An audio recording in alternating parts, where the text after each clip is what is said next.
Good morning friends, मैं रजनीश शुक्ला एक बार फिर से आप सभी का स्वागत करता हूं अपने official YouTube channel army and civil services में।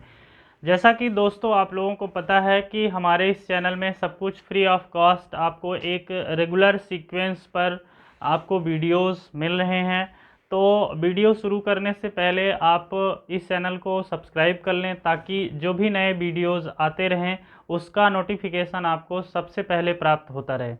दोस्तों, हमने इंडियन पॉलिटी के अंतर्गत अपना लेक्चर सीरीज स्टार्ट किया है और इस लेक्चर सीरीज के अंतर्गत सबसे पहले हमने कार्यपालिका को लिया है और कार्यपालिका के अंतर्गत हमने राष्ट्रपति पर अपना फोकस किया है और राष्ट्रपति के बारे में शुरू से लेकर के लास्ट तक की हर एक चीज़ को कवर करने का प्रयास किया हूँ। उसी के सीक्वेंस में आज का जो हमारा वीडियो होगा वो उपराष्ट्रपति के ऊपर होगा।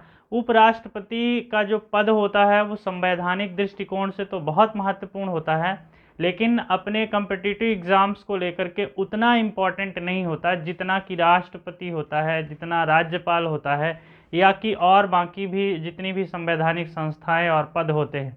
फिर भी अपने को देखना है क्योंकि कुछ क्वेश्चंस जो हैं तो प्री वगैरह में और वनडे एग्ज़ाम्स में, व्यापम के एग्ज़ाम्स में उपराष्ट्रपति से भी पूछा जाता है। और दूसरी जो मोस्ट इम्पॉर्टेंट थिंग्स वो ये है कि जब हमको हर एक चीज़ के बारे में सीरियल वाइज, सीक्वेंस वाइज जानकारी रहेगी तो हमें संविधान को समझने में आसानी होगी। तो टाइम वेस्ट ना करते हुए दोस्तों शुरू करते हैं आज का अपना टॉपिक जो उपराष्ट्रपति पर है। देखते हैं उपराष्ट्रपति। जो उपराष्ट्रपति होता है दोस्तों, तो ये आपको समझना है कि उपराष्ट्रपति का जो पद लिया गया है वो राष्ट्रपति के समान अमेरिका से लिया गया है। इस चीज़ को आपको ध्यान रखना है। और आगे बढ़ने से पहले मैं आप लोगों को एक चीज़ बता दूं कि अमेरिका का उपराष्ट्रपति और हिंदुस्तान के राष्ट्रपति में एक मूल अंतर होता है।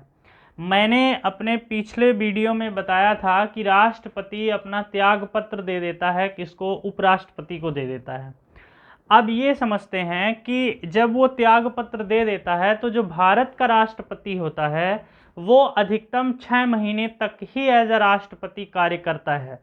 इसके बाद 6 महीने के अंदर चुनाव कराने ही पड़ते हैं, जबकि अमेरिका में ऐसा नहीं होता। अगर अमेरिका के प्रेसिडेंट की हत्या होती है, मृत्यु होती है या कि वो त्याग पत्र दे देता है अपनी स्वेच्छा से, तो उसका जो कार्यकाल बचा हुआ है उस पूरे कार्यकाल को अमेरिका का राष्ट्रपति कंप्लीट कर देता है। लेकिन भारत में ऐसा नहीं होता। भारत में अधिकतम वो 6 महीने तक ही कर सकता है, इसके बाद चुनाव कराने पड़ेंगे। ये भारत के उपराष्ट्रपति और अमेरिका के उपराष्ट्रपति में मूल अंतर होता है।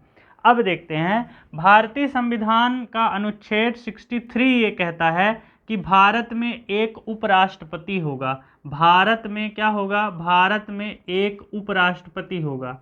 एक उपराष्ट्रपति होगा। मैं उप और राष्ट्र बस लिख दे रहा हूं तो आप समझ जाएंगे। एक उपराष्ट्रपति होगा। अब देखते हैं कि उपराष्ट्रपति की योग्यताएं क्या क्या होती हैं। कि योग्यता का मतलब ये है कि अगर कोई व्यक्ति उपराष्ट्रपति बनना चाहता है तो उसके पास क्या क्या शर्तें होनी चाहिए, योग्यताएं होनी चाहिए। पहली चीज़ तो जो सबसे इम्पॉर्टेंट है वो ये होनी चाहिए कि वो भारत का नागरिक होना चाहिए। क्या होना चाहिए? भारत का नागरिक होना चाहिए। राष्ट्रपति के समान ही है, एकदम उसी के जैसा भारत का नागरिक होना चाहिए। दूसरी इम्पॉर्टेंट शर्त ये है कि ये भी 35 वर्ष की आयु को पूर्ण कर लिया हो। 35 वर्ष इसकी एज होनी चाहिए। 35 वर्ष की आयु पूर्ण किया हो, आयु पूर्ण किया हो। दूसरी इसकी जो योग्यता होती है वो ये होती है कि ये भी लाभ के पद पर नहीं होना चाहिए। इसको भी लाभ के पद पर नहीं होना चाहिए। पद पर नहीं होना चाहिए, ये आपको ध्यान रखना है। नहीं होना चाहिए, मैंने क्रॉस लगा दिया है तो समझ जाएंगे कि इसे भी लाभ के पद पर नहीं होना चाहिए। अब एक चीज़ मैं आपको ये क्लियर कर दूं कि जो उपराष्ट्रपति होता है वो राज्यसभा का जो है पदाधीन भी होता है, मतलब राज्यसभा का अध्यक्ष भी होता है। और एक चीज़ आपको और स्पष्ट कर दूं कि जो राष्ट्रपति को वेतन वगैरह, सुविधाएं वगैरह जो मिलती हैं तो वो एज अ उपराष्ट्रपति नहीं मिलती हैं, उसको एज अ राज्यसभा का अध्यक्ष होने के नाते मिलती हैं। जितनी भी सुविधाएं मिलती हैं तो एज अ राज्यसभा के अध्यक्ष होने के नाते उसको मिलती है, ना कि उपराष्ट्रपति के ऊपर। यहाँ एक बात और मैं स्पष्ट कर दूं कि अगर मान लीजिए कोई उपराष्ट्रपति राष्ट्रपति के रूप में काम कर रहा है, मतलब राष्ट्रपति नहीं है देश में, या कि त्याग पत्र दे दिया है, या तो और कोई कंडीशन है, तो उपराष्ट्रपति ही राष्ट्रपति के रूप में काम करेगा। तो जितने दिन तक वो काम करेगा तो उसको सारी सुविधाएं, सारे वेतन भत्ते, जितनी भी सुविधाएं होती हैं वो सब राष्ट्रपति के जैसी ही रहेंगी। उसकी सैलरी भी फिर राष्ट्रपति के जैसा ही रहेगी, उसको जो सुविधाएं मिलती हैं वो राष्ट्रपति के जैसा ही मिलेगी। लेकिन अगर राष्ट्रपति है देश में और उपराष्ट्रपति है तो उसको राज्यसभा अध्यक्ष के रूप में उसको सब कुछ, सारी सुविधाएं जो है वो मिलती हैं। यहाँ पास ये चीज़ आपको क्लियर करना जरूरी है।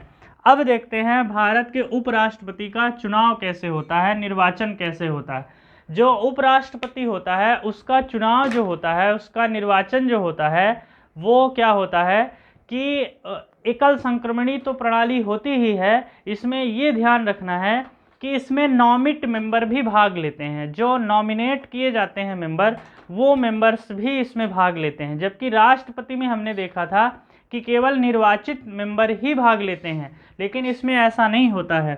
इसमें आपको ये ध्यान रखना है कि राज्यसभा, साथ ही साथ लोकसभा के निर्वाचित सदस्य, साथ ही साथ नॉमिनेटेड सदस्य, मतलब नियुक्त किए गए, मतलब चुने गए सदस्य भी भाग लेते हैं। ये आपको एक बात एक्स्ट्रा आपको यह याद रखना है।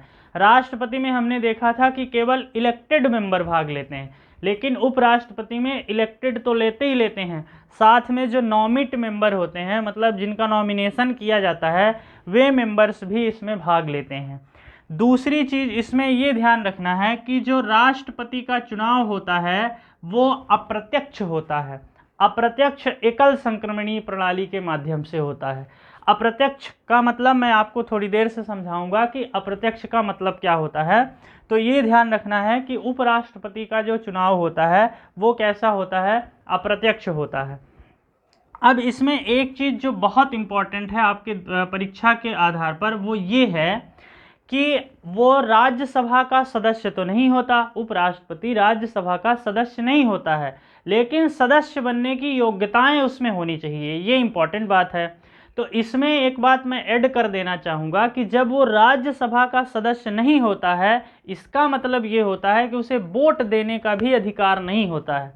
लेकिन अगर मान लीजिए दो व्यक्ति हैं, दोनों का मतों की संख्या समान हो गई, तो उपराष्ट्रपति के पास एक विशेष अधिकार होता है, और उसके पास विशेष अधिकार जो होता है वो ये होता है कि वो निर्णायक वोट दे सकता है। इसका मतलब क्या है? इसका मतलब ये है कि सपोज करते हैं कि दो सदस्यों के पास इक्वल नंबर में वोटों की संख्या है, मतों की संख्या है, तो उपराष्ट्रपति के पास ये अधिकार होता है कि अपना वोट वो जिसके तरफ कर देगा वही बंदा विनर हो जाएगा। इसी को कहा जाता है निर्णायक वोट का अधिकार। तो उपराष्ट्रपति के पास निर्णायक वोट का भी अधिकार होता है। कहाँ? राज्यसभा में। लोकसभा में यही अधिकार किसके पास होता है?